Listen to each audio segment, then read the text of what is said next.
Kami dari DPD ISKA Kalimantan Barat setelah mengucapkan selamat Hari Jadi Pancasila, melanjutkan dengan doa bersama.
Dewan Pimpinan Daerah Ikatan Sarjana Katolik Provinsi Kalimantan Barat dengan ini mengucapkan selamat memperingati hari lahirnya Pancasila 1 Juni 1945. Semoga dengan usianya yang 75 tahun ini, Pancasila sebagai ideologi bangsa semakin kita hormati, kita junjung tinggi, dan kita amalkan dalam kehidupan berbangsa dan bernegara. Selamat peringati Hari Jadi Pancasila 1 Juni 2020 untuk Indonesia Maju. Baik, kami dari DPD ISKA Provinsi Kalimantan Barat melakukan kegiatan terkait dengan hari lahirnya Pancasila. Kami dari ISKA ingin berkontribusi terhadap pembangunan ideologi negara ini. Pak Dr. Andes Agustinus Clarus sebagai Ketua DPD ISKA Kalbar, apa yang Bapak ingin katakan terkait dengan pesan-pesan Pancasila ini kepada seluruh anak bangsa? Baik, pertama-tama selamat memperingati hari lahirnya Pancasila 1 Juni 1945.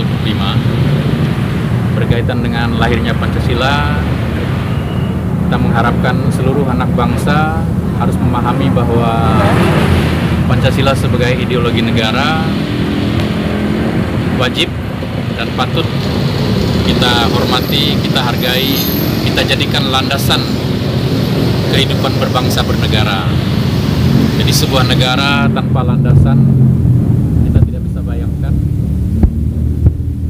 bahwa landasan itu tadi sangat berguna bagi kokohnya sebuah organisasi yang kita dirikan, yang kita sebut sebagai negara. Karena negara itu sendiri adalah sebuah organisasi politik.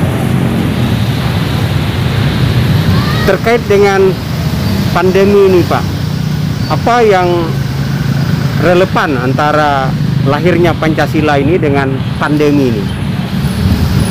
Ya, Pancasila sebenarnya satu ideologi yang di dalamnya terkandung juga dasar-dasar kehidupan manusia yang mengatur mengenai hubungan manusia dengan alam, keseimbangan, kesejahteraan. Mulai dari sila pertama, ketuhanan yang Maha Esa, ciptaan Tuhan misalnya. Alasan yang paling bisa kita terima dari semua penyebab pandemi ini sebenarnya adalah karena manusia telah memperlakukan alam dengan tidak baik, memperlakukan ciptaan Tuhan dengan tidak baik.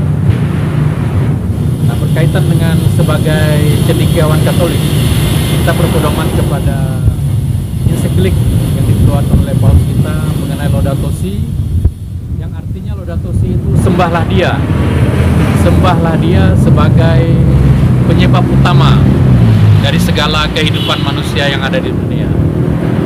Nah, terhadap pandemi virus corona, sebenarnya penjelasan yang paling masuk akal kepada kita semua, lahirnya dan munculnya virus ini adalah karena ketidakseimbangan antara kehidupan manusia, alam yang ada di dunia ini. Ketika alam ini dulu adalah berada dalam keteraturan sosial, keajekan hukum alam, mungkin virus ini mempunyai dunia sendiri, mempunyai sasaran sendiri. Misalnya makhluk-makhluk di gua-gua, burung-burung, kelelawar di gua-gua. Tapi ketika itu adalah ketika alam ini masih dalam kondisi-kondisi yang aman, kondisi-kondisi yang normal, kondisi-kondisi yang ajak sesuai dengan hukum-hukum alam. Tapi karena alam ini sudah rusak, dan perusak alam itu adalah tidak lain daripada manusia. Ketika alam rusak, terjadilah pemanasan global terutama. Pemanasan global itu menyebabkan perubahan iklim, climate change. Nah, dengan perubahan iklim inilah sebenarnya makhluk hidup dan hubungan sosial manusia dengan manusia, manusia dengan alam, makhluk hidup yang ada di dunia ini mengalami perubahan-perubahan. Nah, manusia yang mungkin tidak dengan virus, dengan binatang-binatang pun sekarang ini binatang-binatang sudah mulai keluar dari tempat-tempat hidup mereka dan bahkan menjadi mungkin hama di perkampungan-perkampungan manusia karena mereka sudah tidak punya tempat lagi. Nah, demikian juga virus. Jadi kaitan ideologi Pancasila dengan pandemi ini sebenarnya kedisiplinan, ketaatan, kepatuhan, kita menghormati ideologi. Ideologi itu dasar-dasar kehidupan kita. Nah, seperti ideologi kita sila pertama, sila kedua, sila ketiga, sila keempat, sila kelima. Semuanya sebenarnya adalah hal-hal yang harus kita patuhi. Nah, dengan mematuhi semua itu sebenarnya kehidupan manusia akan menjadi aman di dunia ini. Baik, Pak. Terkait dengan kebijakan pemerintah dengan sebutan new normal atau normal baru, dan kemudian akan berlaku herd immunity, di mana di sini sebagai sarjana tentu kita dihadapkan pada satu keadaan bagaimana menyadarkan masyarakat agar memperkuat basis kesehatannya sehingga immunity masing-masing bisa kuat. Bagaimana pendapat Bapak? Nah, pemahaman new normal sebenarnya bisa diartikan bermacam-macam.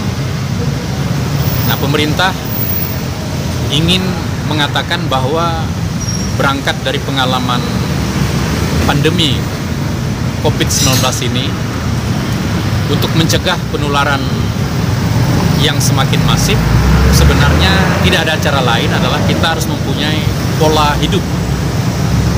hidup yang harus berbeda dari pola hidup masa-masa sebelum pandemi.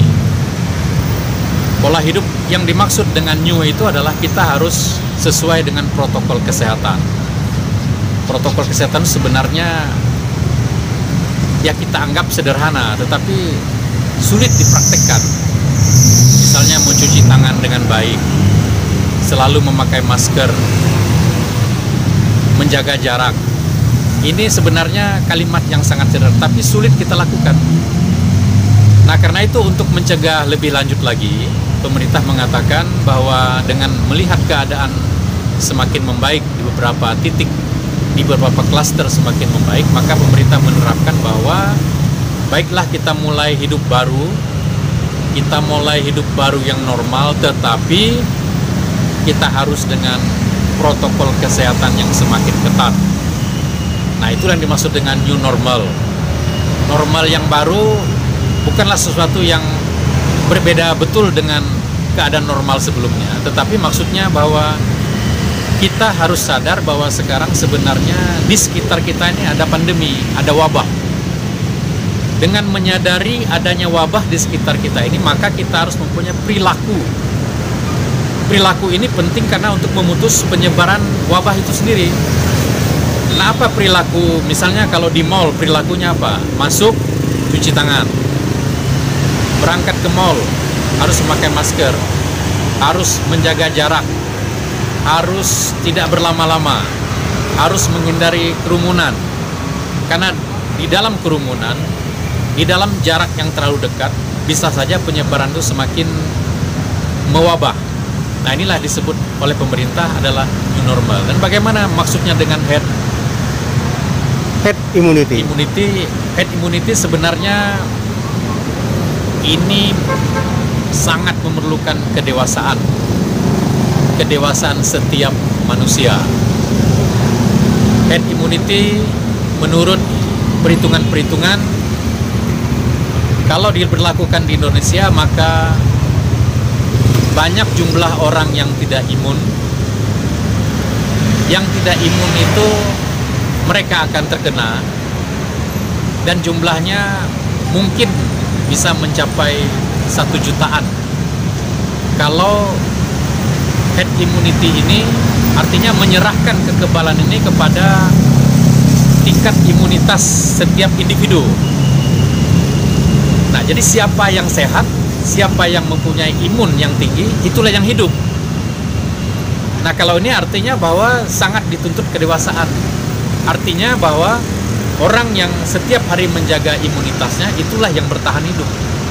Tetapi mereka yang mengabaikan semua protokol kesehatan, semua mengabaikan kesehatan, semua membiarkan imunitasnya berjalan dengan sendirinya tanpa ada usaha-usaha meningkat, itu akan dimakan oleh virus corona, COVID corona. Inilah maksud dengan herd immunity ini. Memberlakukan herd immunity sebenarnya harus dengan perhitungan yang sangat matang oleh pemerintah Republik Indonesia, karena masyarakat kita tergolong masyarakat yang tingkat kesadaran kesehatannya masih rendah. Baik Pak, terima kasih. Ini tadi wawancara dengan Ketua DPD ISKA Provinsi Kalimantan Barat. Selamat sore.